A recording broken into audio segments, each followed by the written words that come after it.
Assalamualaikum warahmatullahi wabarakatuh. Selamat datang kembali di kuliah Fisika Matematika 3, Departemen Fisika Fakultas Matematika dan Ilmu Pengetahuan Alam Universitas Indonesia. Di video ini kita akan melanjutkan pembahasan ke polinom Hermit.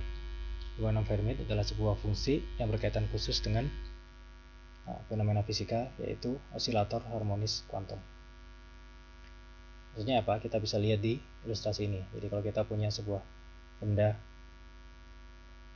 yang bergerak, yang terhubungan dengan bekas dan bergerak seperti ini, secara kuantum dia bisa dituliskan dalam fungsi gelombang dan ilustrasi seperti di bawah ini. Jadi bisa seperti ini ataupun seperti ini. Nah, mode getarnya ini itu yang bisa digambarkan dengan fungsi polinom Hermit. Oke, secara step, maka kalau kita membahas, maka akan ada beberapa step seperti ini. Yang pertama adalah kita pahami bersama diferensialnya, yaitu dengan seperti dx magnitudonya d, dan solusinya adalah fungsi Hermit, yaitu min 1 kuadrat n eksponensial min x kuadrat per 2 hnx. Dan persamaan Hermit hn nya ini adalah polinom Hermit. Jadi polinom Hermit yang kita tunjukkan tadi dengan simbol hn ini itu adalah solusi dari persamaan Hermit yang di bawah sini. Sedangkan kalau yang berhubungan dengan fisika adalah persamaan diferensial yang di atas ini. Seperti itu. Dan solusi dari persamaan Hermit ini adalah sebuah fungsi khusus yang disebut dengan polinom Hermit. Oke. Jadi sebelum masuk polinom Hermit, kita satu step sebelumnya, yaitu adalah di fungsi Hermit. Itu adalah pertengahan antara bagaimana kita sudah bisa menuliskan fenomena fisika ke dalam persamaan diferensial. Yang pertama itu adalah persamaan diferensial yang menghasilkan fungsi Hermit.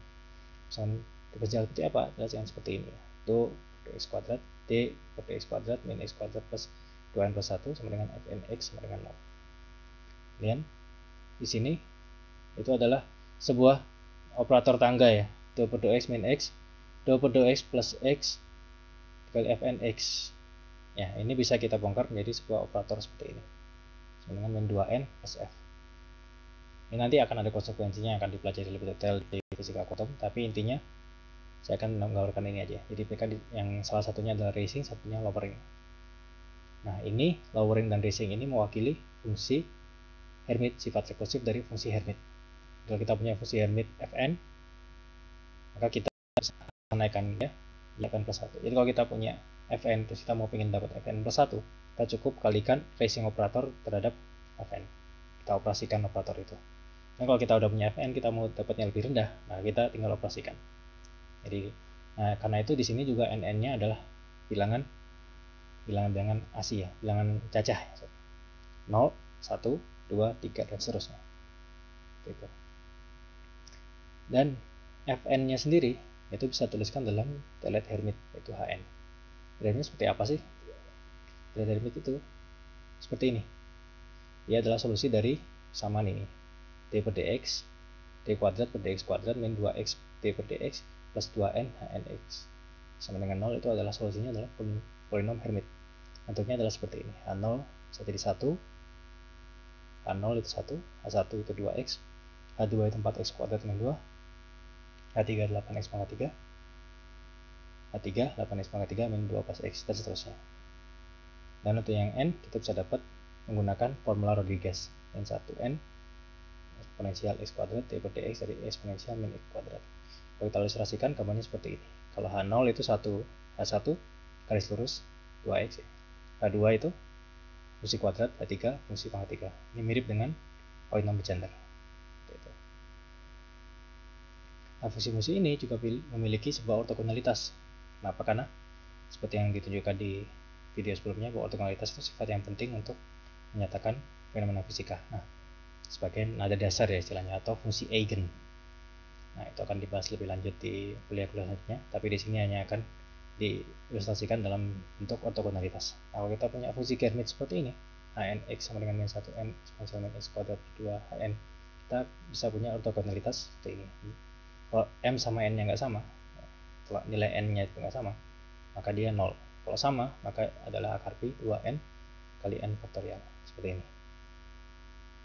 Nah, karena hubungan ini, kita bisa substitusikan lagi ke dalam fungsinya. maka kita bisa punya hubungan antara polinomnya sendiri, hm x dikali hn x dikali eksponensial minus x kuadrat dx. Nah, muncul sini ya faktor satu faktor, yaitu eksponensial min x kuadrat. Nah, faktor ini itu dalam ortogonalitas, dalam fungsi, pembahasan fungsi-fungsi ini disebut fungsi bobot ya, atau fungsi berat seperti itu. Jadi kayak kalau di itu di fungsi polar, di fungsi Bessel, bobotnya adalah x ya, x dx. Dalam Hermit eksponensial min x kuadrat. Nah, jangan salah integralnya, batas integralnya kalau polinom Hermit tadi minta hingga sampai tak hingga, seperti itu. Oke, kemudian untuk menutup diskusi kita di video ini, kita akan bahas namanya penerapan ortogonalitas. Jadi sifat ortogonalitas itu ada bukan hanya untuk dihafalkan saja, tapi untuk diterapkan.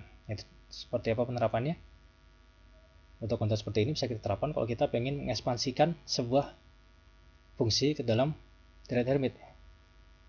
Kalau kita punya fx tertentu, kita pengen uraikan nada-nada Hermit yang menyusunnya apa aja, yaitu kita bisa menggunakan samaan ortogonalitas ini. Jadi kita integralkan min tak hingga sampai tak hingga, kita kali fx dikali hnx, kemudian kita integralkan.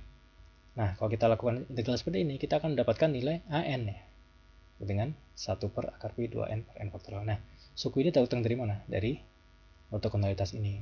Kalau kita hitung integral ini, maka di sisi hasilnya adalah akar 2 pi 2n n faktorial dikali an-nya saja. Karena itu kita bisa melakukan ini.